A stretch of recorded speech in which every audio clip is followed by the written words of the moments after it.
Hello people, good morning everyone. మనం ఈరోజు వచ్చి డైరెక్ట్గా వీడియోలోకి వెళ్ళిపోదాం. No more greetings.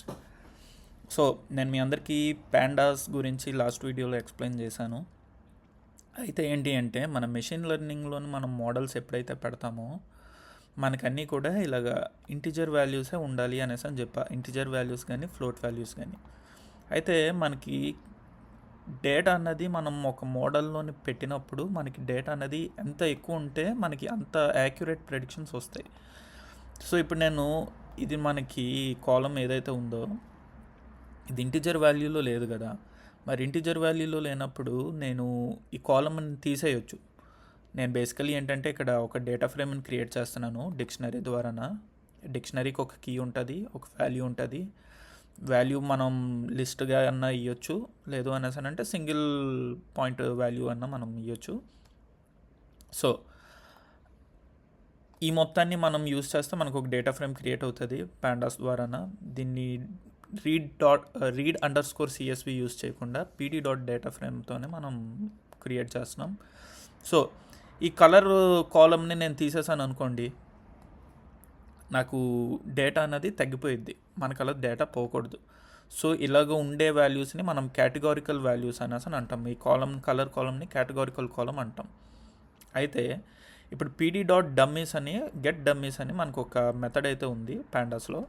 సో ఇది యూస్ చేసి మనం వీటిని కూడా న్యూమరికల్ వాల్యూస్లోకి మార్చవచ్చు. అది ఎలాగో చూద్దాం. ఇప్పుడు నేను సెల్ని రన్ చేశాను అనుకోండి,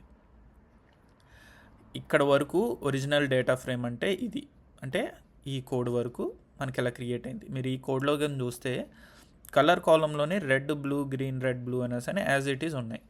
ఇప్పుడు ఎప్పుడైతే నేను డిఎఫ్ ఎన్కోడెడ్ అని ఒక కొత్త డేటా ఫ్రేమ్ వేరియబుల్ క్రియేట్ చేసి దానికి PT dot get dummies method use చేశానో, నేను ఏ కాలం మీద యాక్ట్ నేను ఏ డేటా ఫ్రేమ్ పెట్టాలనుకుంటున్నా డిఎఫ్ అది ఇక్కడ పెట్టా. తర్వాత కాలమ్స్ ఈక్వల్ టు కలర్ అంటే నేను ఈ కలర్ కాలంని ఇక్కడ పెట్టా.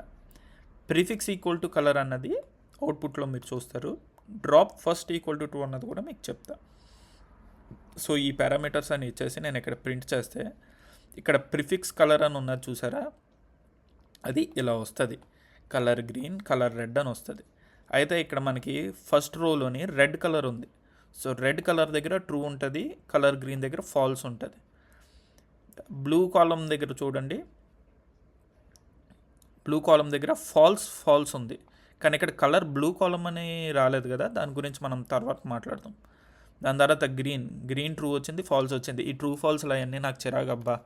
నేను ఏం చేస్తాను అంటే డీ టైప్ ఈక్వల్ టు ఇంట్ అని పెట్టాను అనుకోండి, మళ్ళీ రన్ చేశాను అనుకోండి, చూసారా ఫాల్స్ ట్రూలు అన్నీ కూడా మనకి 0-1లో అయిపోయాయి. ఇలాగ ఈజీ. ఇప్పుడు ఈ కాలం మొత్తంలోని ఈ సెకండ్ రో ఉన్నది చూడండి, సెకండ్ ఇండెక్స్ రో థర్డ్ రో అవుతుంది. సెకండ్ ఇండెక్స్ రోలోని మనకు కలర్ గ్రీన్ ఎంత ఉంది, 1 ఉంది. అంటే ఏంటి, మీకు అక్కడ కలర్ గ్రీన్ ఉన్నట్టు. ఇక్కడ చూసారా కలర్ రెడ్ ఉంది. ఇప్పుడు కలర్ గ్రీన్ కలర్ రెడ్ ఉంది, మరి కలర్ బ్లూ ఏది? బేసిక్గా ఏంటంటే ఇక్కడ మనకి 3 కలర్సే ఉన్నాయి కదా. సో కలర్ బ్లూ 0 ఉన్నది, కలర్ గ్రీన్ 0 ఉన్నది, కలర్ రెడ్ కూడా 0 ఉన్నది. అంటే దానికి ఆటోమేటిక్గా మనకి ఏమర్థం చేసుకోవచ్చు, కలర్ బ్లూ కూడా ఏంటి ఉంటుంది అనేసి అంటే ట్రూ ఉంటుంది అని. సరే నాకు అలా వద్దు అనేసి అని అనుకున్నారు అనుకోండి, drop first equal to falls పెట్టి మళ్ళీ రన్ చేస్తే అప్పుడు మీకు కలర్ బ్లూ వచ్చేస్తుంది. జనరల్గా మన కోడర్స్ అందరూ కూడా పెద్ద ఆల్కి తెలిసినట్టు కొంచెం హడావుడి చేయాలి కాబట్టి ఇది ట్రూ పెట్టేసి కలర్ బ్లూ కాలం అని లేపేసి కలర్ గ్రీన్ ఉంది, కలర్ రెడ్ ఉంది, అది ఇది అంటారు. బట్ అలాగేమీ లేదు. సో మీరు కేటగారికల్ వేరియబుల్స్లో కేటగారికల్ కాలమ్స్లో ఉన్నవి కూడా ఇలాగ మీరు 0-1లోకి మార్చేసుకోవచ్చు.